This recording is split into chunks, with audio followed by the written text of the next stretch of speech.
দক্ষ জনশক্তি এবং দেশ গঠনের মূল ভিত্তি এই প্রতিপাদ্যকে সামনে রেখে আইইডিবির এই ৫৫তম প্রতিষ্ঠা বার্ষিকী পালিত হয়েছে। নেত্রকোনা জেলা শাখার আয়োজনে ছোটবাজার শহীদ মিনার থেকে একটি বর্ণাঢ্য শোভাযাত্রা বের হয় এবং বাদ্য বাজনার তালে তালে নান্দনিকভাবে সেই শোভাযাত্রাটি শহরের মূল সড়ক প্রদক্ষিণ করে মুক্তারপাড়া প্রেস ক্লাব মিলনায়তনের সামনে এসে শেষ হয় এবং পরবর্তীতে যে প্রেস ক্লাবের হল রুম রয়েছে সেখানে তারা তাদের আলোচনা সভায় মিলিত হয়। আলোচনায় উঠে আসে যে মূলত আসলে যে একটি দেশ গঠনের জন্য দক্ষ জনশক্তি প্রয়োজন এবং এটি ইঞ্জিনিয়ার যারা রয়েছেন ইঞ্জিনিয়াররা তারাই আসলে নিরলসভাবে করে থাকেন এবং এই জন্যই এই দেশের যে অবকাঠামো থেকে শুরু করে সকল কিছু মানুষ যে সুবিধাটা ভোগ করেন তাদের পরিশ্রমের জন্য। ডিপ্লোমা ইঞ্জিনিয়ারদের সমন্বয় করার জন্য এবং সাধারণ মানুষের দ্বারে দ্বারে এই সমন্বয়টা পৌঁছে দেওয়ার জন্য আমাদের আজকের এই প্রতিষ্ঠাবার্ষিকী উদযাপন করা।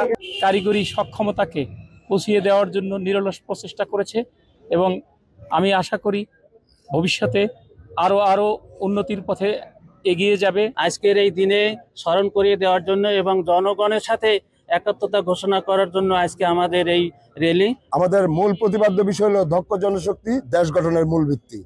সেই আলোকে আর ডিপ্লোমা ইঞ্জিনিয়ার সারা দেশে দেশ গড়ার হাতিয়ার হিসেবে কাজ করে। সেই রেসপেক্টে আমরা আজকে সুন্দর র্যালি করলাম। তারা এটির মূলত জানান দেওয়ার জন্যই এবার এই ঘটা করে আয়োজন করেছে। সাধারণ মানুষ যারা মনে করে যে কারিগরি শিক্ষায় শুধু গরিবের সন্তানরাই পড়বে, এই ভ্রান্ত ধারণাটা ভেঙে যাবে। কারিগরি শিক্ষা সম্পর্কে পজিটিভ ধারণা তৈরি হবে এবং আরো বেশি বেশি আমাদের ছাত্রছাত্রীরা কারিগরি শিক্ষায় ভর্তি হওয়ার জন্য আগ্রহান্বিত হবে।